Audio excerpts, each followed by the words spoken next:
All right, but before we move on to the SWAC championship, I have to really give flowers and talk about the success of Eddie George this year. Yeah. Because to me, I feel as if Eddie George and Chennis Berry are two of the biggest stories in HBCU football when it comes to coaching. Not to say that they're the only two great coaches, because I think Trey Oliver still did an amazing job. I think that TC Taylor did an amazing job. And I'm the one, if you remember, REO, like we actually were both the ones that said that when Deion left, that TC Taylor should have been the guy. Don't try to go after another celebrity. That's actually on YouTube. Like we talked about that. So I'm not saying that they were the only great coaches in the space. But I just think that the story of Chennis Berry and of Eddie George, I think really says a lot about the open nature of HBCU football and the opportunity that you can get in HBCU football. Because you have an Eddie George that didn't want to be a head coach. Like Eddie George, Heisman winner, Ohio State graduate. He was the man with the Houston Oilers, then Tennessee Titans, and doing his thing, possibly future Hall of Famer. And Mickey Allen, who is the athletic director of Tennessee State, reached out to him and said, hey, like, do you want to, become a head coach? He was hesitant. He turned him down at first. But ultimately he said, yes, I'm going to take on the challenge. And it took him a minute, because sometimes when you're trying to build a winning program, especially a former blue blood that has seen this bit of struggles ever since 2013, the last time they made the FCS playoffs, it takes time. It's not always a Deion Sanders situation.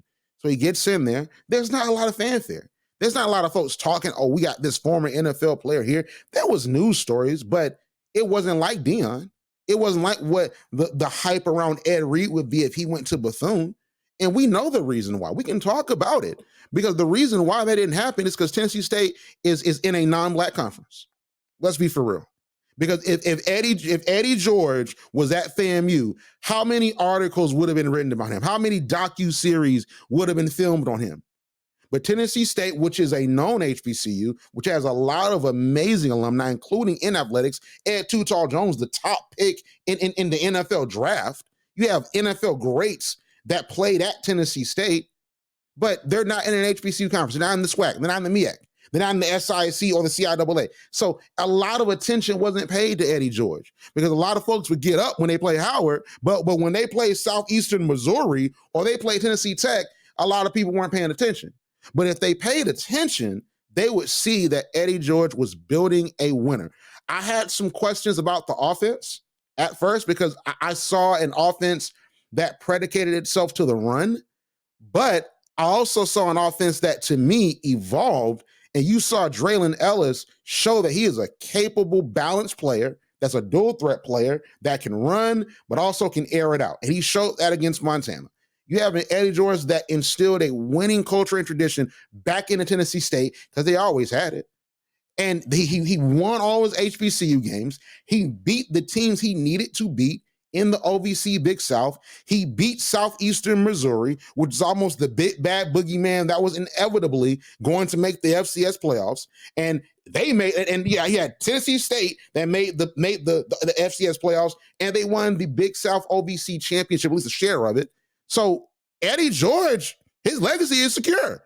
So we talk about the future of coaches. We just talked about it with Chennis Berry, saying that Chennis Berry remains successful, that, hey, he may want to go and coach at the FBS level. Eddie George actually says that, God willing, he's going to stay at Tennessee State another 5 to 6 years. That's what he said in the Tennessean. So I was wondering, like, Eddie George, like, he keeps being successful. Who's to say that one of these Group of 5 or Power 5 institutions don't come calling? But if Eddie George is really committed to the grind of building up Tennessee State, I'm all in for it. I'm happy for him. And I think that is a blight on I'm not just talking about HBCU media, not at all, because I think that we've elevated Eddie George and told the story of Tennessee State.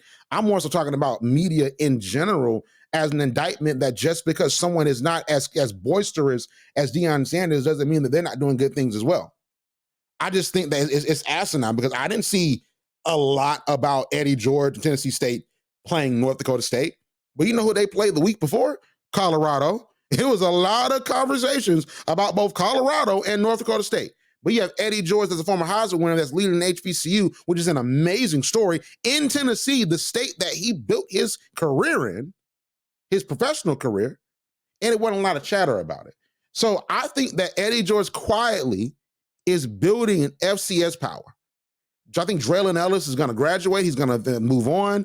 He has some guys that hit the transfer portal, but you look at Terrell Allen and Monroe Beard from last year. He coached a Buck Buchanan Award winner. Then he has a Buck Buchanan Award finalist that was in his secondary this year. Eddie George, I mean, we have to really pay attention to what Eddie George has going on, especially if he indeed does stay at Tennessee State for the next 5 to 6 years. Now, here's the thing for me, Ario, because listen, I've been around this sports space a little bit. Okay, I work at Clutch Points, so I don't just write HBCU sports, although I do write it predominantly. That's what I get paid for. But I also write NBA, NFL. And I remember before I got with Clutch Points, I'm a basketball fan. Kyrie Irving stood in the middle of TD Bank North Garden in Boston. And he said, if you have me, I'd love to re-sign with the Boston Celtics. And all the Celtics, they stood up, they clapped like it was a movie. Kyrie Irving was in Brooklyn a year later. So, Eddie George, please, and don't do that to us, Eddie George. Don't do that to us. Because you don't got to lie. Just say, listen, do the Deion. I'll entertain it, okay? Do the Deion if you're going to leave. But don't lie to it, because we want to see you build Tennessee State back up to what we know it has, because Tennessee State is not a moribund program. They've had some hardships in recent years, but they're not a moribund program in this millennium. In this past decade, they're not moribund, because in 2013, they made the FCS playoffs. So all I'm saying is, Eddie George, don't lie to us. Don't lie to us. But I'm excited for what Eddie George is doing at Tennessee State. I'm excited to see what his recruiting class looks like. And I want to say this last thing, too. I love the fact that I can tell he wants to win, because the fact that he tried to get Tyler Roll, who was the offensive coordinator at North Dakota State, when he did that, that said a lot to me. It really did, because it said to me, I'm trying to win right now. Even if I was like, is Eddie George going to leave?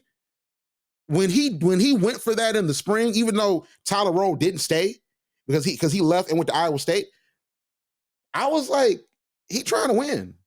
And he's not just trying to win his HBCU games.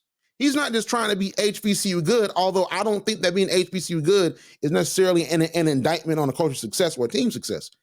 But when he did, and I'm like, you're trying to beat North Dakota State when you go to the Fargo Dome in September. You're trying to make a run for the OVC Big South Championship. And if you're bringing in that guy that knows that North Dakota State system, you're trying to win a national championship or at least advance far into the FCS playoffs.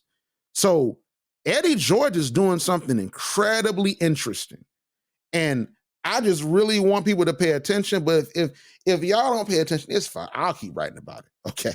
We'll keep doing content on it. You don't got to worry about it. Okay. I'll be the Eddie George historian too. Okay. And we'll be the Eddie George podcast pretty soon. Okay. But listen, Eddie George, real talk. Amazing season. We got to show love. Shout out to Tennessee State. I know Tennessee State is going through a lot on the institutional side. They have a lot going on with the state and all these different things like that. And, we talk about that on the show all the time. But just the football side, Eddie George has brought hope to Tennessee State. And that's something that can't be understated. He's brought hope to HBCU football and to that story. And I think that a lot of people look at Deion Sanders as the precedent, and they should. I'm not lying saying that they shouldn't, or lying saying that, hey, Deion wasn't impressive. They should.